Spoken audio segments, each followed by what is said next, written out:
안녕하십니까.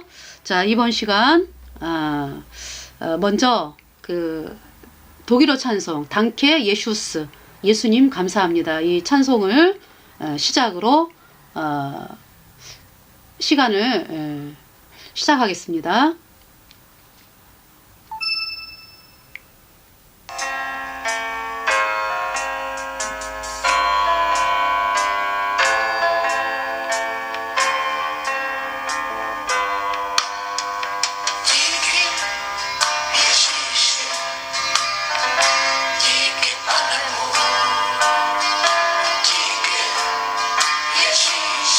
예수님 감사합니다. 나의 주 감사합니다. 디케 예수스, 디케 예수스, 디케만으로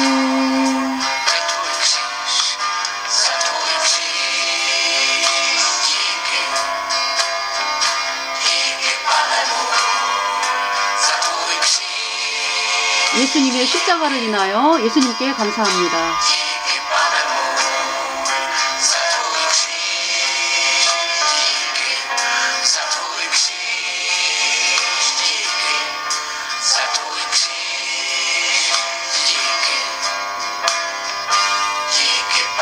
나의 주여 감사합니다.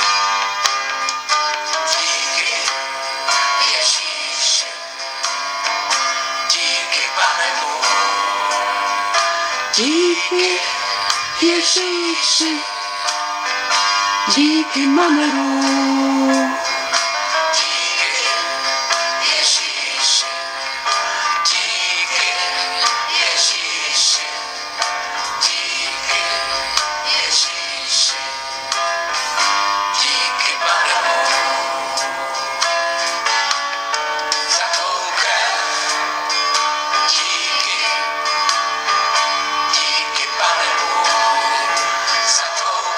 예수님의 보혈로 인하여 예수님께 감사합니다. 나의 주여 감사합니다.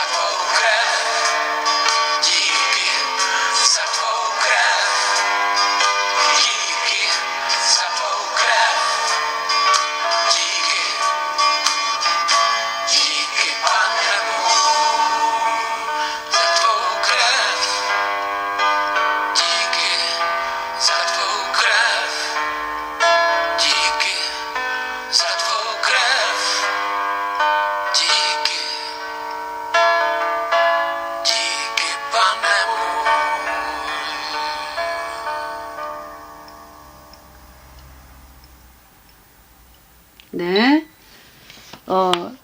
딩크 예슈스, 네, 감사합니다. 그러니까 땡큐가 이제 독일어는 딩크, 이게 발음 기호가 DANK, 이게 발음 기호죠. 그러니까 네, 딩크 예슈스. 근데 이제 또 어떤 사람들은 당케 예슈스, 이렇게 발음이 좀 또 다르더라고요. 그래서 이제 마네루 딩크 예슈스, 딩키 마네루. 여기서 마네루 그러면은 나의 주. 네. 그래서 제가 이제 어디 영상을 보다 보니까요, 중국어로도 얘가 이제 독일어가 찬송이 나오잖아요. 그러면은 중국어 자막이 있고, 그리고 이제 영어 자막이 이제 이렇게 있어요. 그래서 이제 이 중국어 자막은 예수님께 감사합니다. 깐쉐 예수잖아요. 깐쉐 예수. 그리고 예수님의 십자가로 인하여 감사합니다 할 때 웨이 니더 시주자, 이제 당신을 니라고 그러거든요. 당신을 니. 예. 그래서 이제 예수님이니까 이제 당신의 이렇게 되죠. 그죠? 그래서 웨이는 할 위자예요. 그러니까 웨이 니디 시주자, 당신의 시주자, 십자가로 인하여 깐쉐니, 당신께 감사합니다. 네. 그것이 이제 독일어로는 딩크 예슈스, 딩키 마네루, 이렇게 되네요. 그러니까 아니죠. 이제 딩키 예슈스 딩키 마네루 이럴 때는 이제 예수님께 감사하고 나의 주시여 마네루가 나의 주인가 봐요. 그래서 나의 주여 감사합니다. 그리고 이제 그 뒤에 제가 이렇게 독일어인데요. 그 독일어가 이제 웨이니디 시주자 깐쉐니 이렇게 돼요. 그러니까 당신이 예수님이니까 예수님의 십자가로 인하여 예수님께 감사합니다. 이거거든요. 그리고 이제 2절로 보면은 웨이니디 빠우쉐가 이제 보혈이거든요. 중국말로. 그래서 당신의 보혈로 인하여 예수님의 보혈로 인하여 깐쉐니 당신께 감사합니다. 이 찬송이거든요. 그래서 그 2절도 굉장히 어려워요. 이 독일어가. 그리고 여러분들 이 독일어 찬송을 들어보니까 어때요? 좀 너무 간절하지 않아요? 정말 너무 간절해. 딩키 예슈스 딩키 예슈스 딩키 예슈스 딩키 마네루 하면서 막 어떻게 보면은 막 눈물이 막 나올 것 같은 그런 간절함으로 이 사람들이 찬송을 불렀다라는 거를 볼 때에 얼마나 이때 당시에 1500년대에서 1600년대 뭐 이렇게 이제 1700년대 뭐 이렇게 내려오면서 많은 박해를 받는 가운데서도 또 예수님 믿는 세력들이 승리하는 전쟁이 있었고요. 그러면서 이제 이 신앙의 자유가 이제 이렇게 되어졌는데 그때의 사람들의 그 마음이 얼마나 간절했을까 하는 것을 이 찬송을 들으면서 이렇게 알게 됩니다. 그래서 이번 시간은요, 먼저 번에 두 가지가 있었어요. 그러니까 뭐냐면은 프랑스의 카톨릭에 대한 카톨릭에 의한 프랑스의 위그노를 학살했죠. 카톨릭이. 그거하고 그 사건하고 그리고 이제 네덜란드의 독립운동. 그러니까 이제 네덜란드의 독립운동은 그러니까 신앙을 자유를 획득하는 그 과정이었죠. 그죠? 두 가지에 대해서 했는데 좀 더 이야기를 보도록 하겠습니다. 이게 지금 1572년도에 프랑스에서 예수님 믿는 사람들을 죽인 프랑스의 위그노 학살, 카톨릭에 의한 그 사건이 1572년도에 8월 달에 있었는데요. 그때 당시 상황은 그러니까 이제 카톨릭 교주가 선출된 지 3개월 지난 후에요. 그러니까 1572년 5월 달에 그레고리우스 13세가 임명이 됐어요. 교황직에. 그러면서 8월 달에 이 성 바르돌롬의 축일의 학살 뭐 이렇게 이제 이름을 붙이는데 그것은 이제 그때 당시 사람들이 이제 붙이는 거고 사실은 이제 카톨릭에 의한 프랑스의 위그노를 학살한 사건이죠. 근데 이 그레고리우스 13세가 이 사건 승리로 인해 가지고 기념주화를 주조했고요. 기념주화 주조를 했고 그리고 테데움이라고 하는 제목이 이제 하느님께 영광. 이 사람들은 이제 하느님이라고 그러니까 하느님께 영광이라고 하는 카톨릭 노래를 불렀다고 합니다. 그리고 로마시에서 3일 동안 뭐 축제가 열어졌나 봐요. 축포를 쏘고 이러한 일들을 벌였다고 합니다. 그러니까 사람들을 거의 10만 명이 죽었어요. 예수님 믿는 사람들이 그것을 축하하는 그레고리우스 13세. 그러니까 이때 당시에는요. 이건 이제 예수회가 주종한 주도해서 일어난 사건이거든요. 예수회. 1540년대 예수님 믿는 백성들을 진멸하기 위해서 만든 조직이 예수회인데요. 예수회에 의해서 항상 이제 이 사람들은요, 카톨릭 세력들은 자기네들이 뭐 군대 조직이 그렇게 뭐 군대 조직 군대가 있긴 있어요. 뭐 스위스 군의병이라든지 뭐 그때 당시 뭐 교황군이라 그래가지고 뭐 5천 명 뭐 이런 식으로 이제 있는데 이 사람들은 자기네들이 군대를 그렇게 본격적으로 기르지를 못하죠. 왜? 정치하는 세력들을 항상 등에 타기 때문에. 그때 당시 이제 그 신성 로마 제국의 황제라든지 카톨릭에 이제 충성을 바치는 그 군주들이 많았잖아요. 그죠? 그러니까 이제 중세시대 때는 뭐 전부 다 카톨릭에 이제 충성을 바쳐야지만 또 왕으로 임명이 되는 대관식을 치렀기 때문에 그래서 이제 말을 안 들으면은 파문당하고 이랬잖아요. 그래서 뭐 십자군 전쟁을 뭐 참석해라 그래가지고 아우 난 못하겠다 이러면은 파문되고 이런 왕이 있었어요. 예. 그래서 또 파문 돼가지고 이제 있다가 다시 또 뭐 복권되는 사람도 있고. 그러니까 결국은 자기네들 말을 듣지 않으면 파문이라는 거를 해가지고 그렇게 이제 이 중세 시대 때 군주들을 이제 잡는 일을 했던 거죠. 이 카톨릭 교주가.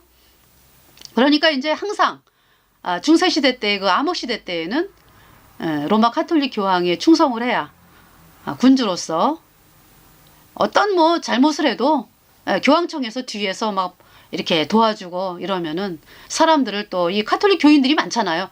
다 카톨릭 교인들이잖아. 이 활동하는 사람들이. 그러니까 이 어떻게 말을 하느냐에 따라 가지고 그 사람의 평가가 달라지잖아요. 그러니까 그 중세 당시 그 마녀 사냥은 어때요? 그냥 보통 백성들이 마녀라고 찍힘을 받으면 마녀가 되잖아. 마녀 사냥이라고 하는 것이. 그러니까 그리고 뭐 아무리 뭐 아주 그냥 사람들로부터도 너무하다 하는 군주들 또 귀족들 그냥 카톨릭 교황청에서 인정하면은 그냥 그대로 존속이 되는 거예요. 그쵸? 그러니 카톨릭이 뭐를 통해서 사람들을 또 이렇게 조절을 했나 그랬더니 이게 혼배성사라고 그러죠. 결혼을 통해서. 그래서 이제 군주들이 그 누구예요? 그 프랑크 왕국의 클로비스 있잖아요. 그 처음에 카톨릭으로 개종한 그 클로비스 왕이 있었는데요. 그 왕도 처음부터 이 카톨릭을 믿는 사람이 아니었죠. 부인이 계속 옆에서 전도하고 이러면서 이제 나중에 카톨릭으로 개종을 하면서 이 프랑크 왕국이 이제 그러면서 이제 그 나중에 그 800년대에 그 샤를마뉴 아시죠? 그 샤를마뉴가 프랑스 그 황제로서 누구예요? 그때 당시 이제 교황이 레오 3세였었죠. 레오 3세에게 이제 대관식을 받는다고요. 로마를 이제 방문을 해가지고 그러면서 이제 그러니까 자기가 권력을 더 많이 갖고 아주 하기 위해서 이 카톨릭 교황에게 이제 대관식을 받는 이제 그러한 일들로부터 시작을 해서 이 왕들이 그러니까 음녀에 그냥 치마폭에 그냥 들어가게 되는 거죠.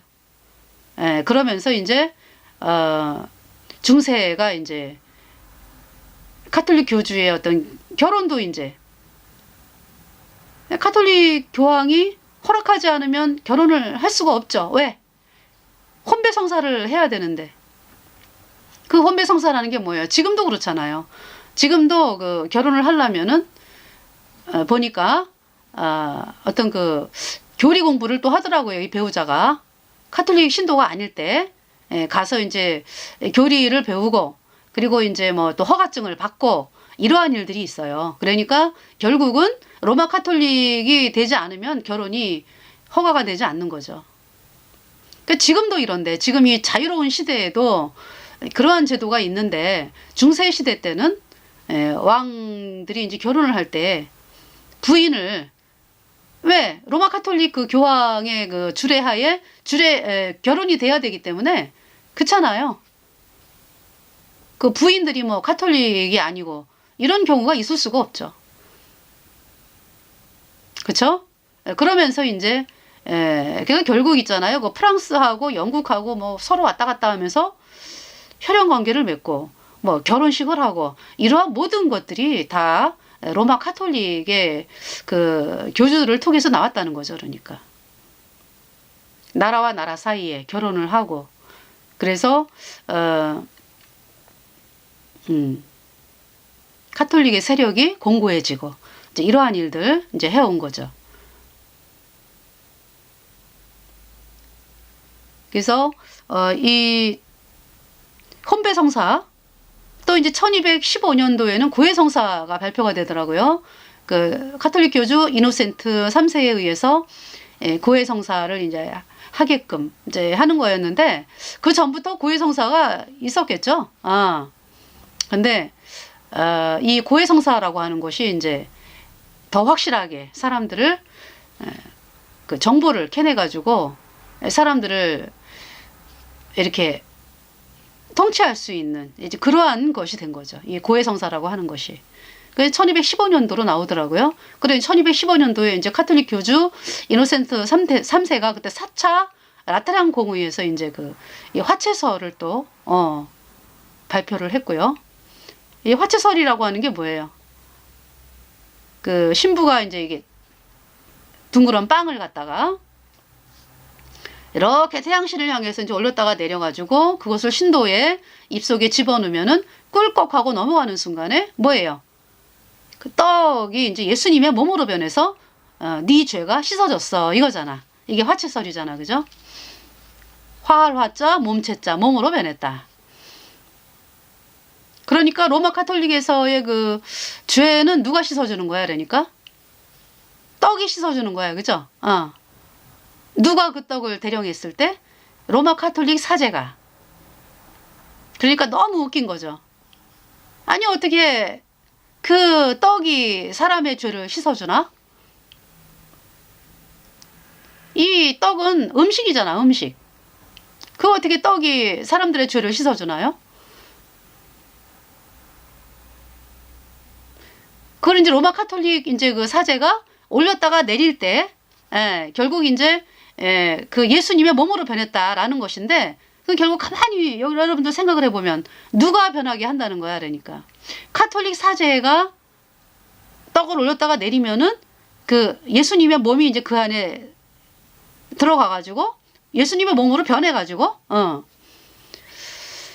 그래서 이제 여러분들이 예수님의 몸을 이제 그 로마 카톨릭 신도들이 이제 그 미사할 때 그 떡을 받아 먹었을 때 예수님의 몸으로 변했기 때문에 그것이 이제 여러분 위에 들어가서 죄가 씻겨졌다.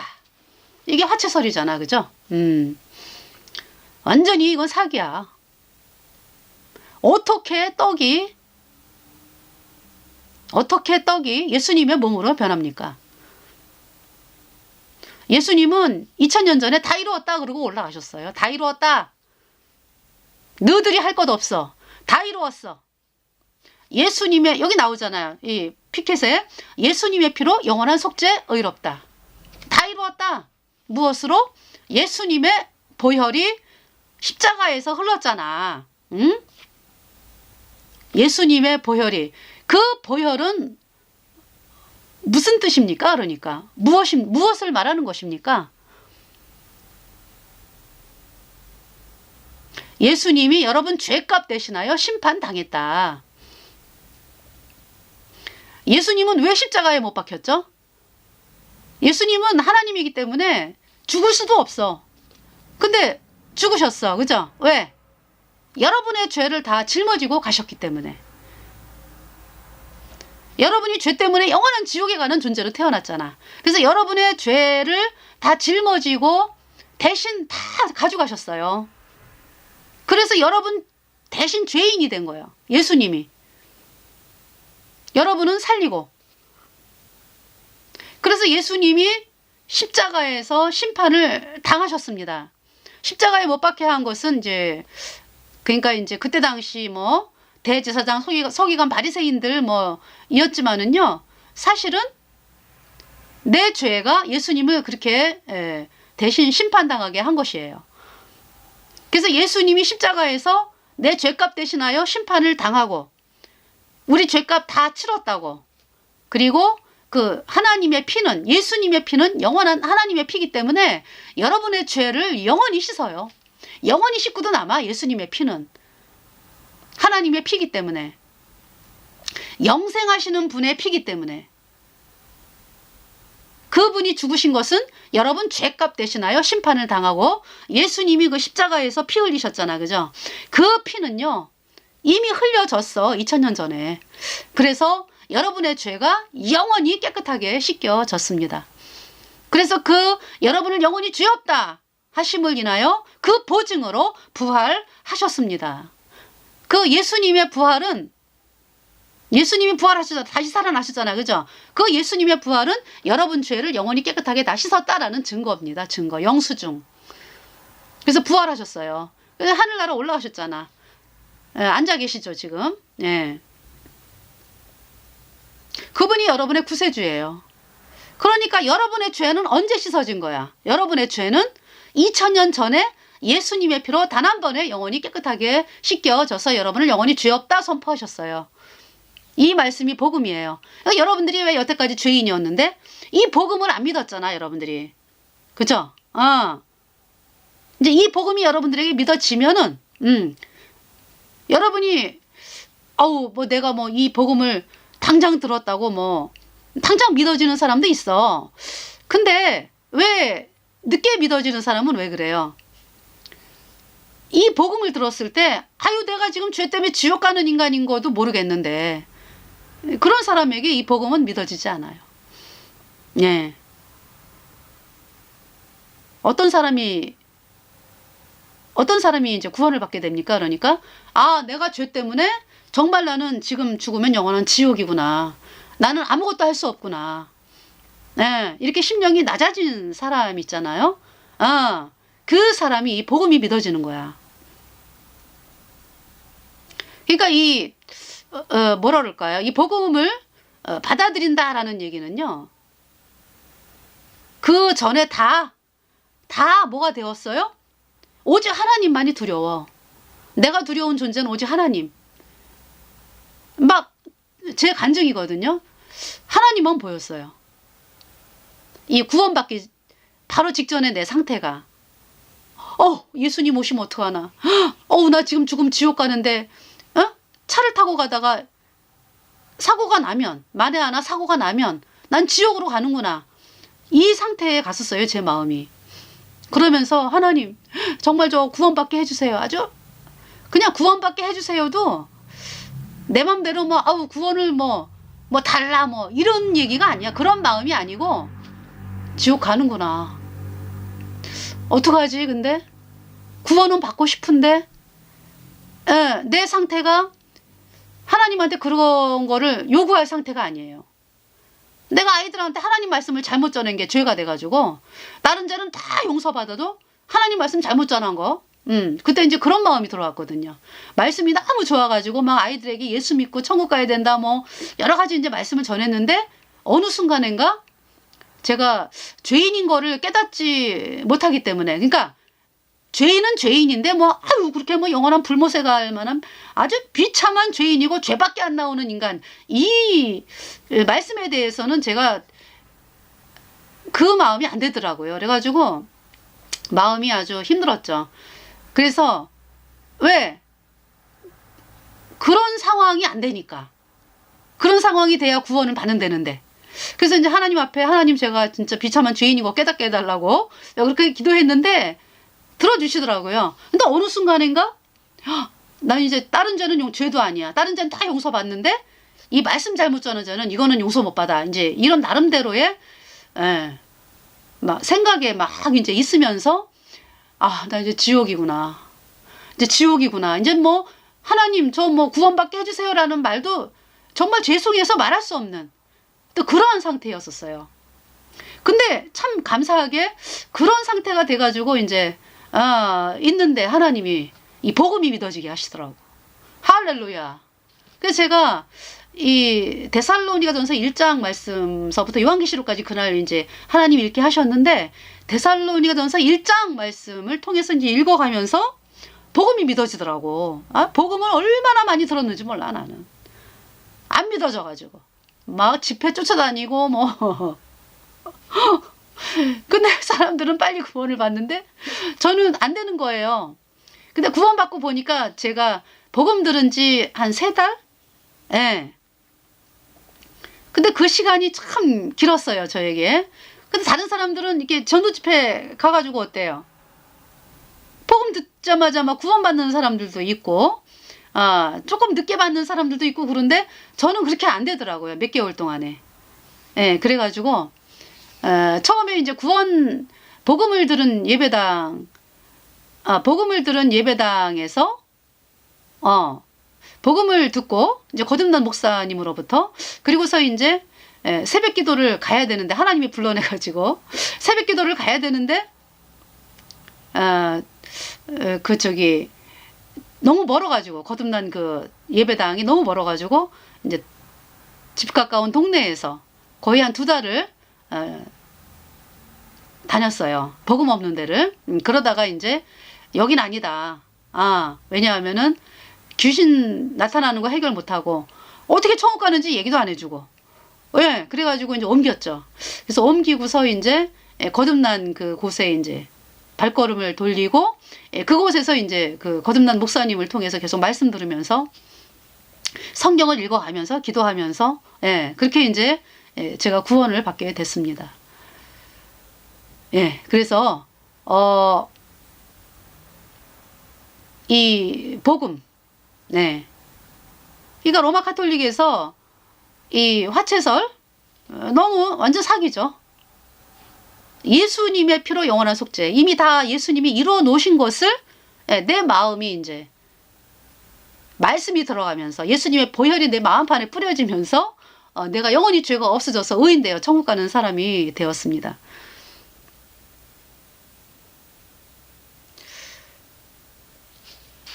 그래서 이번 시간에 어떻게 저기 제가 이 바돌로메 대학살에 대해서 얘기를 하다가 아마 말씀을 하게 된 것 같은데, 이 1572년도에 이제 바돌로메 대학살 전에 1562년도에 프랑스에서 예수님 믿는 사람들을 위근호어라고 그랬죠. 근데 이제 이 사람들이 62년도에 예배를 드리고 있었어요. 그랬는데 로마 카톨릭 교도들이 와가지고 그 예배 처소를 침입을 해가지고 사람들을 막 죽입니다. 그래가지고 23명이 살해가 되고요. 그리고 200명 정도 되는 사람들이 부상을 당하는 그러한 사건이 있었어요. 1562년도 3월 1일 날. 그래가지고 거기에 이제 막 이제 분노했죠. 이 위근호들이. 그리고 이제 그래서 한 10년 정도 있잖아요. 나바르의 뭐 앙리라고 하는, 나중에 앙리 4세가 되는 사람인데, 그 사람, 그리고 이 위근호 지도자가 이제 장군이 있었는데, 콜리그니라고 하는 장군이 이제 이 위근호들을 이제 세력을 규합을 해가지고 보호를 하면서 이제 그 어떤 장군의 지휘하에 이제 이렇게 위근호들이 이제 세력을 규합을 해서 그러니까 로마 카톨릭 교도들이 학살을 하니까 거기에 이제 자기네들도 이제 보호하기 위해서 그렇게 이제 장군 밑으로 이제 이렇게 위근호들이 이제 이렇게 활동을 했습니다. 그것이 10년 동안이면서 이제 이 1572년도에 이제 이 지금 또 사건이 일어나게 되었습니다. 그래서 이 바돌로메 대학살로 인해 가지고 거의 뭐 10만 명 이상이 죽음을 당했다고 합니다. 콜리니그 장군도 죽이고, 그러니까 장군을 먼저 죽인 거야, 예수회가. 그리고 이제 이 위근호들을 이제 학살을 한 거죠. 그래서 연도수로 보니까 8월 달부터 10월까지 2달 동안에 10만 명 정도, 그러니까 10만 명 이상이 되죠. 그러니까 그 첫날에 뭐 첫날만 해도 수천 명을 학살을 했고요. 그러니까 로마 카톨릭, 그러니까 이제 예수의 조종을 받는 로마 카톨릭 교도들이죠. 그 교도들이 이제 그 위그노 집을 막 쳐들어가 가지고 사람들을 죽이고 하면서 이제 그날 밤에 뭐 수천 명, 그리고 계속 이제 이렇게 이어지면서 이제 10만 명이 이제 학살이 됐다고 합니다. 10만 명 이상이. 그러면서 이제 그 시체들이 이제 막 세느강에 막 던져지고 그랬대요. 그러니까 정말 그 한 나라가 이 2달 동안에 이러한 학살이 진행되고 있는데도, 그쵸? 그러니까 그 왕이 그때 이제 그거를 일으킨, 예수의 조종을 받아가지고 일으킨 사람이 이제 그 샤를 9세의 엄마 카트리느 드 메디치, 그 엄마죠. 그러니까 예. 엄마가 섭정을 하고 있었으니까.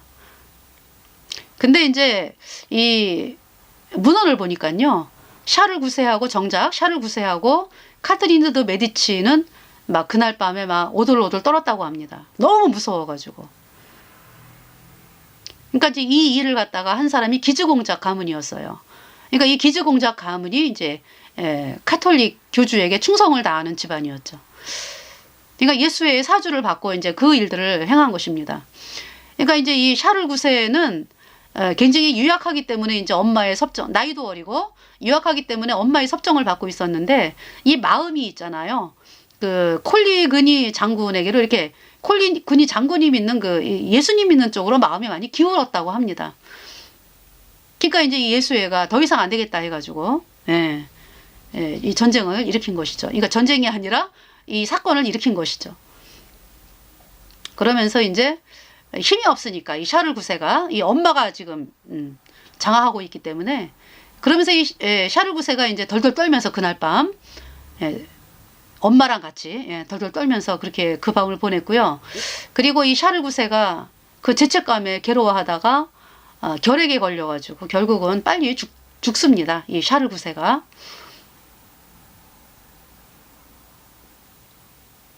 그것이 이제 이 성 바돌로메, 그러니까 이 바돌로메라고 하는 사람이, 이 사람들이 이제 이 로마 카톨릭이 만든 이 절기잖아. 이게 성 바돌로메라고 하는 그 절기를 만들었잖아. 그죠? 그러니까 왜 이런 학살을 하면서 왜 그 남의 이름을 갖다 쓰는 거야? 그쵸? 그냥 위그노 학살이지. 카톨릭에 의한 위그노 학살. 이렇게 이야기를 해야 되겠죠. 그러니까 이름부터 얘네들은 아주 이상하게 붙인다고. 그래서 이 그레고리우스 13세가 굉장히 기뻐가지고 뭐 이제 교황된 지 3개월이니까, 그러니까 이제 그레고리우스 13세가 이제 교황이 되면서 명령을 내린 거지 뭐. 자기가 이제 교황이 되면서 처음에 이제 나는 이런 사람이다라는 거, 마귀에게 보여줘야 되잖아, 그지? 이제 그게 이제 성공을 한 거야, 그러니까. 그래가지고 기뻐가지고 뭐 주조를 하고, 그리고 뭐 테데움이라고 하는 하느님께 찬송. 그러니까 이 카톨릭에서 말하는 하느님은 루치퍼요, 그러니까. 루치퍼에게 아주 뭐 기쁨을 드린다, 이런 거죠. 사람들은 속이기 위해서 이제 이름을 뭐 이제 이상하게 붙이고, 그 테데움이라고 하는 그 카톨릭 노래를 부르면서 아주 축제를 로마시에서 3일 동안 축포를 쏘았다고 합니다. 성공을 했기 때문에 그 업적을 기리는 거지, 그러니까. 그 그레고리우스 13세 어디 갔어요? 지금 영원한 불못에서 영원히 튀고 있다고.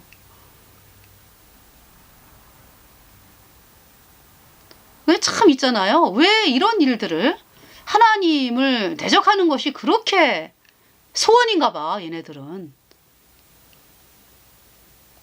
그렇게 하나님의 마음을 아프게 하고 하나님의 눈에서 눈물이 나게 하고, 이러한 그 일들을 자행을 하면서 사람들에게는 계속적으로 자기네들이 예수님을 믿는다고 그러면서 예수님의 백성들을 학살을 해왔잖아요. 그래서 양의 탈을 쓴 이리를 조심하라 라고 예수님이 말씀을 하신 것입니다. 양의 탈을 썼다, 이리가. 속은 일인데 겉에 양의 탈을 쓰고, 그러니까 이제 순진한 그 사람들이 어우 양의 탈을 썼으니까 어우 양인가 봐. 그래가지고 그 아주 그 양의 탈을 쓴 이리에게 충성 봉사하다가 다 어디 갔습니까? 로마 가톨릭 신도들 다 영원한 불못에 갔어. 얼마나 끔찍합니까? 그러면서 이 뭐냐 하면은 이 로마 가톨릭 교황청이라든지 이런 데서 있잖아요. 자기네들이 했다고 얘기 안 해. 절대 안 해. 그랬는데 1997년도니까 언제예요? 빼보세요. 1997 빼기 1570이면은 몇 년이죠? 거의 400년인가요? 아, 계산이 잘 안 되는데 여러분이 계산하세요. 1997년도 그 청소년 축제가 있었어요. 이 카톨릭 축제가. 거기에서 교황 요한 바오로 2세가 이야기를 했어요. 그 1572년도에 그 위그너 학살은 교황청이 개입을 했다. 그러면서 이제는 뭐 화해를 해야 되지 않느냐. 용서를 사과한다. 이런 얘기를 한 거지.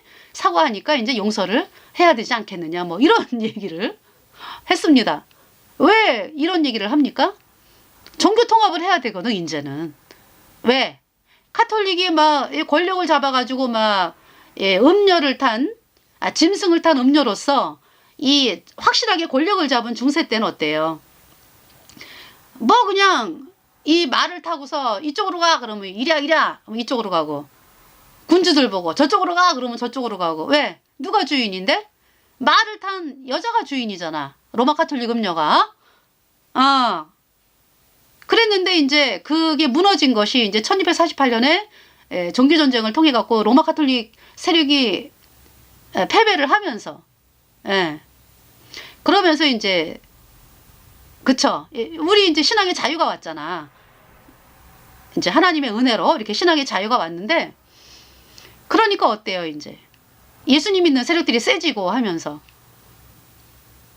함부로 못하겠으니까.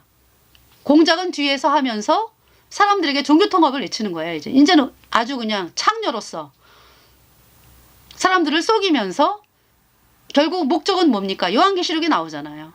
13장, 17장, 18장에 나오잖아요. 중세시대의 그 권력을 다시 쟁취하기 위해서 종교통합을 외치고, 그래가지고 이제 세력을 다 규합한 다음에 자기가 이제 맨 윗자리에 앉아가지고 사람들을 다스리는 체제거든. 그 일을 하기 위해서 그렇게 이제 요한 바오로 2세가 전략상 이제 그런 얘기를 했는데, 결국 이제 수백 년 만에 자기네들이 이제 시인하게 된 거잖아, 그죠? 네. 그래서 이렇게 예수님 믿는 사람들이 학살을 당했습니다. 자, 그리고 지금 그 네덜란드에서의 종교 재판을 다시 이야기를 하겠습니다. 그 16세기라고 나오는데요. 그러니까 이제 1568년부터 1648년까지의 그 80년 동안의 그 동안에 네덜란드 사람들이 이제 독립전쟁을 했는데, 결국 1588년도에는 이제 북부 네덜란드, 그러니까 이제 그러니까 네덜란드에, 그러니까 네덜란드가 이제 어떤 네덜란드 공화국을 선포를 하더라고. 그러니까 싸움에서 이 오렌지공 윌리엄이라고 하는 분의 그 지도자를 통해 가지고 굉장히 많이 싸웠어요. 이 스페인하고. 그때 당시 이제 스페인이 식민지였는데 네덜란드가. 그래가지고 싸움에서 이기고 하면서 1588년도에 어떤 네덜란드 독립공화국 선포를 하더라고요. 선포를 하고 그랬는데, 결국은 1648년도 베를린 조약에 의해서 스페인으로부터 완전히 독립이 되는 그것이 1648년이에요. 네. 그래서 한밤중에 네덜란드에서의 종교 재판이 지금 그림이 나오는데요. 너무 끔찍해. 지금 카톨릭 그 사제가 십자가를 들고서 사람을 지금 고문하고 있거든요. 너무 끔찍해. 어떻게 말로 할 수가 없어. 자, 한밤중에 체포되어 지하에서 고문받고 자백하여 정죄당한 자는 화형이 되도록 세속기관에게 넘겨진다. 이래가지고 죽은 사람이 몇 명이라래요? 25만 명이었잖아. 그죠? 25만 명. 그러니까 이제 먼저 1550년도에 칙령이 발표가 된 것이, 제가 다시 이제 얘기를 드리면 뭐냐면은 1550년도에 그 스페인의 군주 필립 2세에 의해서 카톨릭이 뒤에서 이제 명령을 그렇게 했기 때문에 필립 2세가 이제 어떻게 명령을 했냐 하면은 그 네덜란드에 그 어떤 칙령이 내려졌냐 하면은 어느 누구도 있잖아요. 마틴 루터, 존 칼빈 또는 거룩한 교회, 괄호 열고 로마 카톨릭. 이제 이게 이제 칙령의 일부입니다. 이제 그 사람들이 카톨릭에 의해서 내려진 명령입니다. 그러니까 이제 필립 2세를 통해 가지고 어느 누구도 마틴 루터, 존 칼빈 또는 거룩한 교회. 그러니까 카톨릭 교도에 의하면은 자기네들이 로마 카톨릭을 거룩한 교회라니까. 또는 거룩한 교회, 괄호 열고 로마 카톨릭에 의해 버림받은 다른 이단자들에 의해 만들어진 어떤 책이나 기록도. 그러니까 이제 예수님 믿는 사람들이 만든 어떤 책이나 기록도 이런 얘기죠. 카톨릭 교회에서나 거리에서 또는 다른 장소에서 인쇄하거나 기록하거나 복사하거나 가지고 있거나 숨기거나 사거나 팔거나 또는 줄 수 없다. 자신의 집에서 불법 모임을 가지는 것도 안 된다. 더욱이 우리는 모든 평민들이 성경과 관련하여 공개적으로 또는 비밀리에 대화를 나누거나 논쟁하거나 또는 성경을 읽거나 가르치거나 또는 해석하는 것 또는 비밀리에 혹은 공개적으로 설교하는 것을 금지하며 다음에 해당하는 처벌을 받게 될 것이다. 그러한 자들은 사형에 처해질 것이다. 즉 남자들은 칼로 처형되고 여자들은 산채로 매장이 될 것인데 이는 만일 그들이 자신들의 과오를 고집하지 않는 경우에 해당된다. 그러니까 잘못했어요 이러면은 이제 산채로 매장당하고 남자들은 칼로 처형이 되고요. 끝까지 우린 잘못 안 했습니다. 우리는 예수님 믿는 게 왜 잘못입니까? 이게 진리인데 이러면서 이제 끝까지 이제 간다면은 만일 그들이 그것들을 고집한다면 그때 그들은 불로 화형당할 것이다. 모든 그들의 재산은 두 경우 모두 왕에게 귀속이 된다.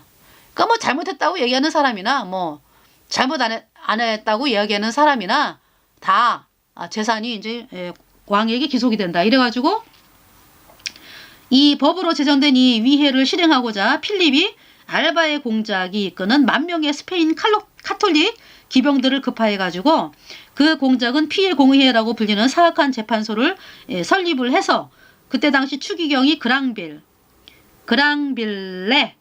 그 다음에 종교재판가가 티텔만이 즐기는 가운데 수천 명이 죽어갔고 이 공포의 시간에 대하여 다음과 같은 기록이 있다.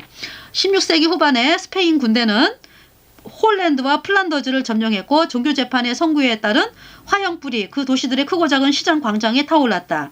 기도로 긴 밤을 보낸 후 이 남자 필립 4세가 네덜란드의 신흥종교를 박멸시키는 포고문을 가지고 있었다. 그러니까 이 사람이 하는 기도는 뭐예요?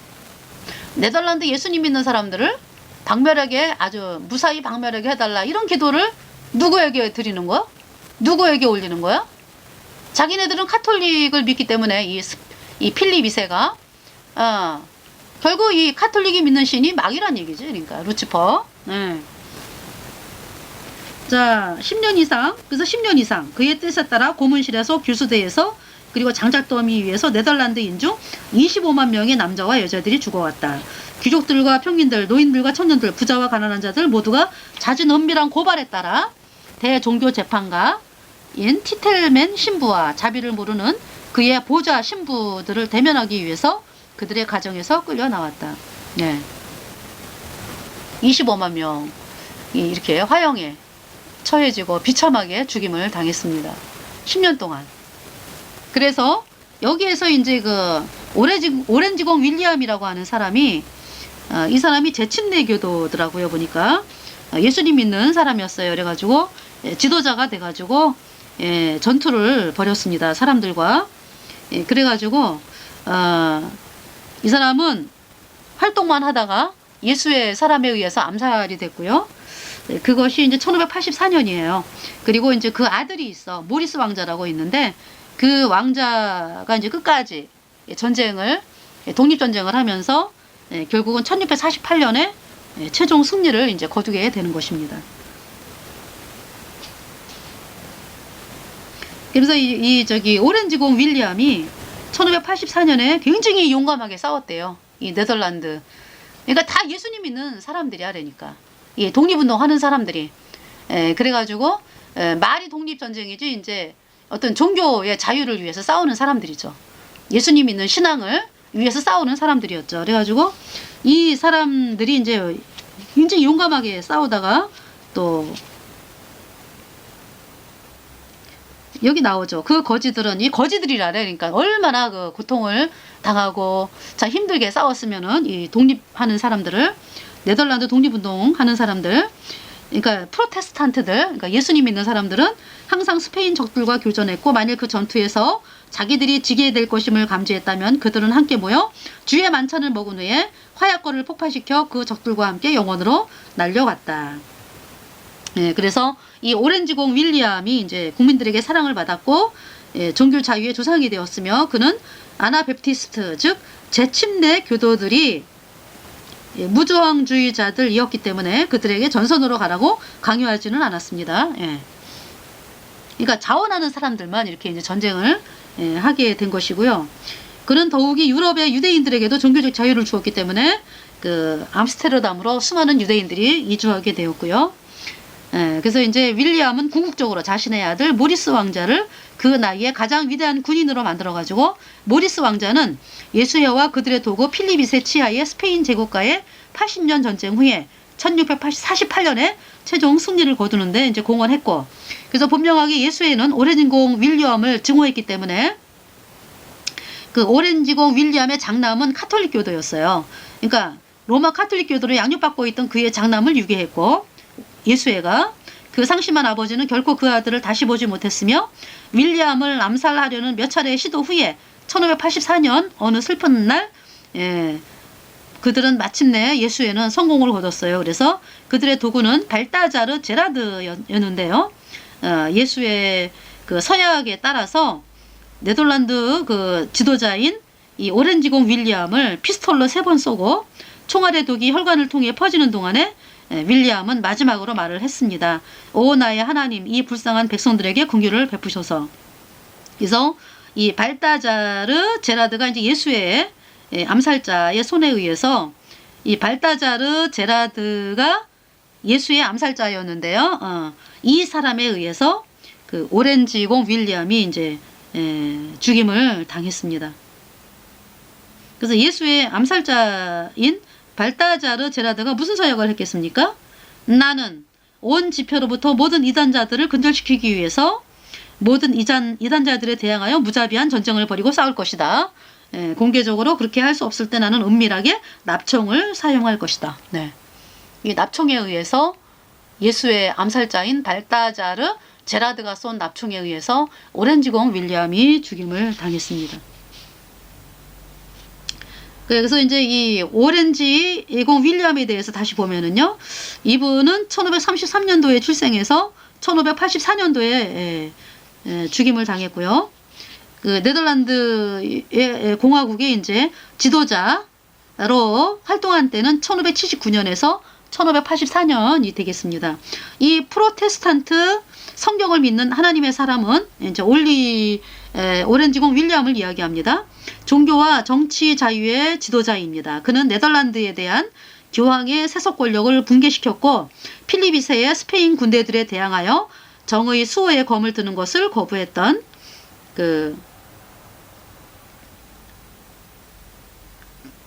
재침례 교도들과 메노나이트들을 보호해 주었고 이건 뭐냐면 오렌지공 윌리엄이 그 네덜란드에 대한 교황의 세속 권력을 붕괴시켰고 또 스페인 군대 필립 2세의 군대들에 대항해서 그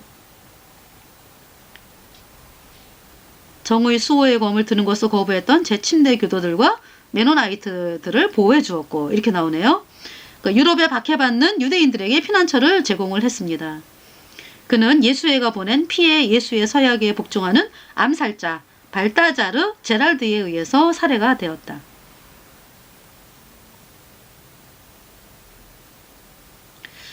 이렇게 얘기가 되고요. 그 다음에 이제 네덜란드에서의 종교재판 16세기 너무 끔찍해서 그림이 나오고 있는 것을 제가 어떻게 이 남자분이